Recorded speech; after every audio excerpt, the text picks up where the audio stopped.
नमस्कार, मी शिवानी आणि आपण पाहत आहात आवाज इंडिया टीव्ही. वळूयात आजच्या बातमीपत्राकडे. नीट परीक्षेचा पेपर फुटीनं देशभरामध्ये गदारोळ माजलाय आणि या प्रकरणातील 22 लाख विद्यार्थ्यांना फटका बसला असून त्यांना पुन्हा परीक्षा द्यावी लागणार आहे. या प्रकरणामध्ये महाराष्ट्रातील अनेक प्राध्यापकांना अटक झाली आहे आणि या प्रकरणाचे धागेदोरे देशामध्ये अनुकरणीय आणि आदर्श असा शैक्षणिक पॅटर्न निर्माण करणाऱ्या लातूरपर्यंत पोहोचलेत. ही अत्यंत गंभीर, दुर्दैवी आणि धक्कादायक बाब आहे, अशा शब्दामध्ये काँग्रेसचे नेते अमित देशमुख यांनी प्रथमच आपली भूमिका मांडली. पेपरफुटीचं प्रकरण गुणवंत आणि कष्टाळू विद्यार्थ्यांच्या भविष्याशी खिलवाड करणार असल्याचं देखील त्यांनी म्हटलंय. राज्यामध्ये पेट्रोल आणि डिझेलचा पुरेसा साठा उपलब्ध असून कोणत्याही प्रकारची इंधन टंचाई नसल्याचं अन्न, नागरी पुरवठा आणि ग्राहक संरक्षण मंत्री छगन भुजबळ यांनी म्हटलंय. मात्र काही भागांमध्ये अफवांमुळे नागरिकांकडून अतिरिक्त इंधन खरेदी होत असल्यानं पेट्रोल डिझेल विक्रीमध्ये लक्षणीय वाढ झाल्याचं समोर आलंय आणि त्यामुळं नागरिकांनी घाबरून आवश्यक साठा करू नये असं आवाहन देखील भुजबळ यांनी केलंय. राजकीय वर्तुळामधून एक मोठी बातमी समोर येतेय. राष्ट्रवादी अजित पवार गटाचे आमदार इद्रिस नायकवडी यांच्याकडे पक्षाने आमदारकीचा राजीनामा मागितल्याची बातमी समोर आली होती. उपमुख्यमंत्री सुनेत्रा पवार यांचे OSD यांनी इद्रिस नायकवडी यांची भेट घेतली आणि तुम्ही राजीनामा द्यावा अशी पक्षाची सूचना आहे असं नायकवडी यांना सांगण्यात आल्याचं देखील समोर आलं होतं. परंतु नायकवडी यांनी हे सर्व दावे फेटाळून लावलेत. माझा राजीनामा पक्षश्रेष्ठींनी मागितला नसल्याचा खुलासा देखील त्यांनी केला. त्यामुळे आता या संपूर्ण चर्चेला एकंदरीतच पूर्णविराम मिळाला. बकरी ईदच्या पार्श्वभूमीवर विधानसभा अध्यक्ष राहुल नार्वेकर यांनी राज्याचे पोलीस महासंचालक सदानंद दाते यांना काही सूचना दिल्या, ज्यामध्ये त्यांनी बकरी ईदच्या पार्श्वभूमीवर महाराष्ट्रात आवश्यक त्या उपाययोजना करा, गोवंश हत्या बंदी कायद्याचं पालन करा, तसेच गोरक्षकांवर हल्ले होणार नाही याची खबरदारी घ्या असं म्हटलंय. मालेगाव, नाशिक, अहिल्यानगर, छत्रपती संभाजीनगर, सातारा, धाराशिव, धुळे, सोलापूर या जिल्ह्यांमध्ये गोवंश हत्या बंदी कायद्यांचं उल्लंघन होण्याची शक्यता अधिक आहे आणि त्यामुळे बकरी ईद काळामध्ये या शहरांवर पोलिसांची करडी नजर असणार आहे. कुठेही गोवंश हत्या बंदी कायद्याचं उल्लंघन होऊ नये यासाठी पोलिसांकडून विशेष खबरदारी घेण्यात येणार असल्याची माहिती सूत्रांनी दिली आहे. आगामी स्थानिक स्वराज्य संस्था आणि विधानसभा निवडणुकांच्या पार्श्वभूमीवर पक्ष संघटन मजबूत करण्याच्या हालचालींना वेग आला असून पक्षातील नियुक्त्या लवकरच पूर्ण करण्याच्या सूचना वरिष्ठांकडून देण्यात आली आहे, अशी माहिती राष्ट्रवादी काँग्रेस शरद पवार पक्षाचे युवा नेते युगेंद्र पवार यांनी दिली आहे. तसंच राष्ट्रवादी काँग्रेसच्या 2 गटांच्या विलीकरणाबाबत सुरू असलेल्या चर्चांना पूर्णविराम देत विलिनीकरण आता होणार नाही अशी स्पष्ट भूमिका त्यांनी मांडली आहे. शहर स्वच्छता तसेच घनकचरा व्यवस्थापनासाठी पालिकेनं कायमस्वरूपी आणि ठेकेदारांचे असे 10,069 कर्मचारी नेमलेत. मात्र पुणे पालिकेतील कर्मचाऱ्यांतील तब्बल 4,500 कर्मचारी इतर विभागामध्ये वेगवेगळी कामं करतात. यातील धक्कादायक बाब म्हणजे 4,500 कर्मचाऱ्यांमधील 450 ते 500 कर्मचारी हे आमदार आणि नगरसेवकांच्या घरी चालक ते अन्य मजूर म्हणून त्यांच्याकडील खासगी कामांसाठी जुंपलेत. त्यामुळे पगार महापालिकेचा आणि काम नेत्यांचं असा कारभार सध्या पुणे महानगरपालिकेमध्ये सुरू आहे. आगामी विधान परिषद निवडणुकीमध्ये चंद्रपूर, गडचिरोली, वर्धा विधान परिषदेच्या जागेवरून भाजप सुप्रिया सुळे यांचे व्याही अरुण लखानी यांना रिंगणात उतरवणार असल्याची चर्चा सध्या राजकीय वर्तुळात रंगली आहे.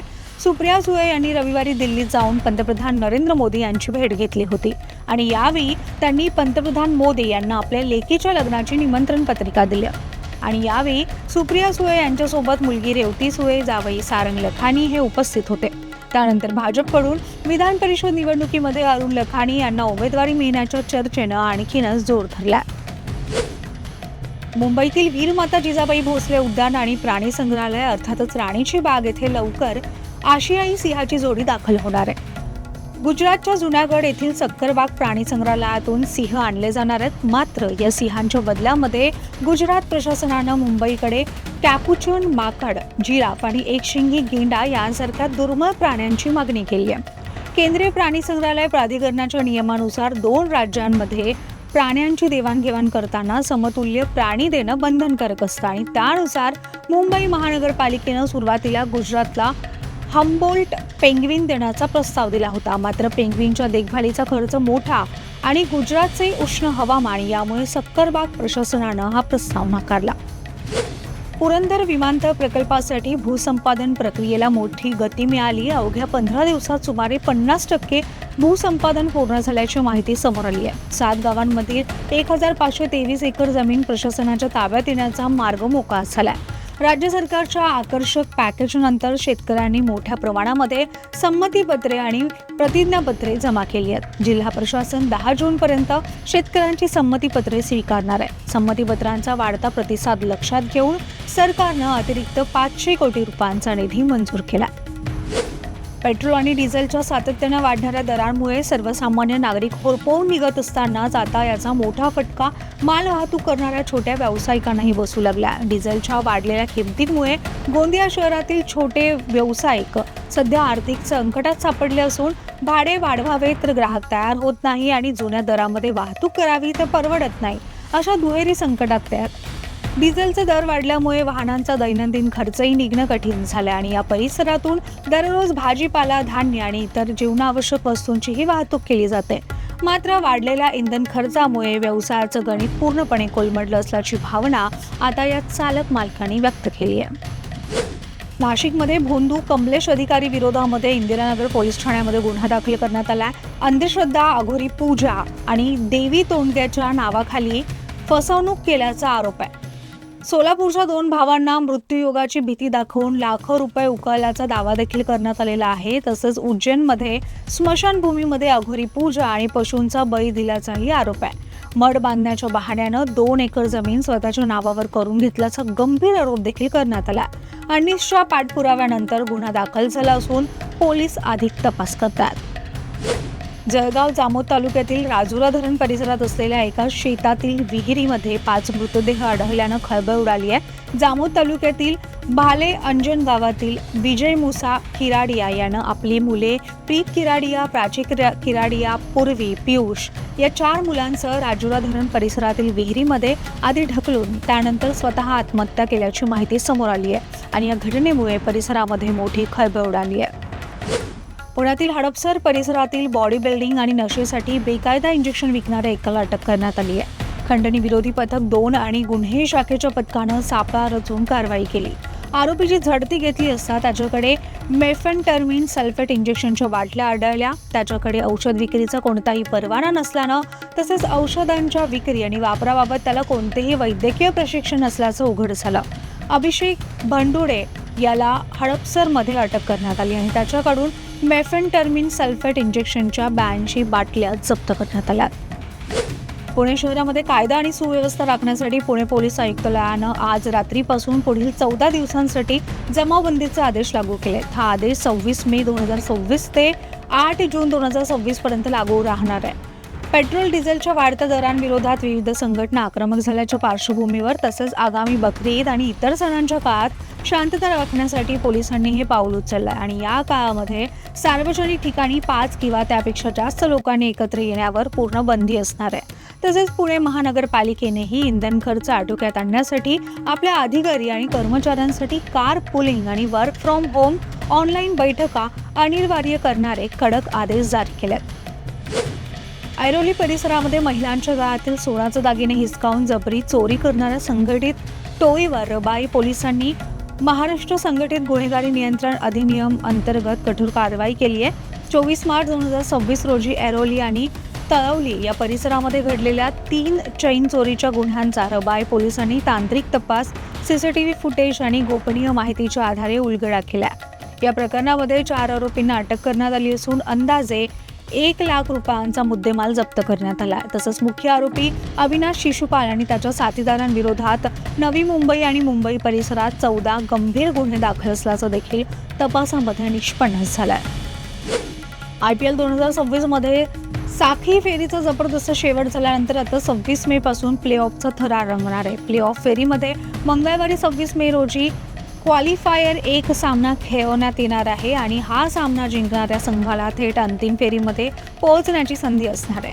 तर पराभूत होणाऱ्या संघाला अंतिम फेरीत पोहोचण्याची एक अतिरिक्त संधी मिळेल. मात्र त्यानंतरही दोन्ही संघाची पहिल्याच झटक्यामध्ये सामना जिंकून अंतिम फेरीचं तिकीट मिळण्याचा प्रयत्न असणार आहे आणि त्यामुळे क्वालिफायर 1 मॅचमध्ये चाहत्यांना चांगली चुरस पाहायला मिळणार आहे. 25 मे रोजी दिग्गज अभिनेते धर्मेंद्र यांना मरणोत्तर पद्मविभूषण पुरस्कारानं सन्मानित करण्यात आलं. हा प्रतिष्ठेचा पुरस्कार त्यांच्या पत्नी हेमा मालिनी यांनी राष्ट्रपती भवनात जाऊन स्वीकारला आणि या प्रसंगी संपूर्ण वातावरण अत्यंत भावूक झालं होतं. हेमा मालिनी यांच्यासोबत त्यांची मुलगी अहाना देखील उपस्थित होती.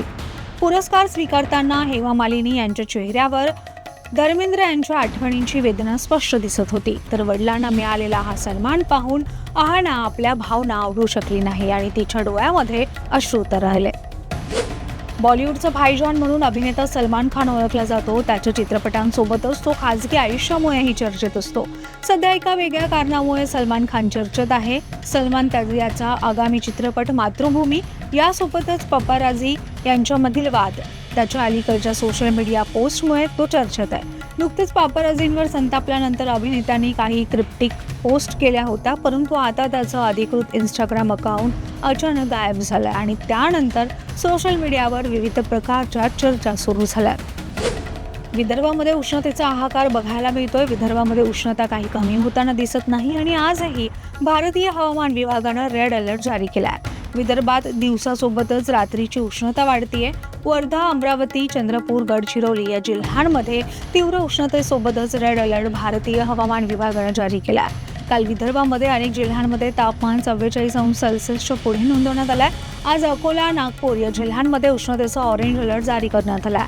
अहिल्यानगर, पुणे, रायगड, रत्नागिरी, बीड, धाराशिव, सातारा, सोलापूर, कोल्हापूर, नांदेड आणि लातूर या भागामध्ये वादळी वाऱ्यासह पावसाचा इशारा देखील देण्यात आला आहे. पावसाचा येलो अलर्ट जारी करण्यात आला. एकीकडे उष्णता तर दुसरीकडे पाऊस अशी स्थिती सध्या राज्यात आहे आणि ज्या जिल्ह्यांमध्ये उष्णतेचा अलर्ट जारी करण्यात आला. पश्चिम आशियातील तणावाचा फटका आता सर्वसामान्यांच्या खिशाला बसताना दिसतोय. पेट्रोल डिझेलच्या किमती वाढल्यामुळे सर्वसामान्यांच्या खिशावर भार पडलाय. त्यातच सोने चांदीच्या किमतीमध्येही मोठ्या प्रमाणात वाढ होती आणि या आठवड्याच्या सुरुवातीलाही सोन्याच्या दरात वाढ झाली आहे. सराफा बाजार उघडताच सोन्याच्या दरामध्ये प्रति तोळा 320 रुपयांची वाढ नोंदवण्यात आली आहे. एप्रिल महिन्यामध्ये सोन्याच्या दरात मोठी घसरण नोंदवण्यात आली होती, पण मे महिन्यात पुन्हा सोन्याच्या दरामध्ये उच्चांक गाठलाय. मागील 3 आठवड्यापासून सोने आणि चांदीच्या दरामध्ये चढ उतार नोंदवण्यात आला. यासह बातमीपत्रात इथेच थांबूयात. अनेक महत्त्वाच्या घडामोडी जाणून घेण्यासाठी पाहत रहा आवाज इंडिया टीव्ही. शोध सत्याचा.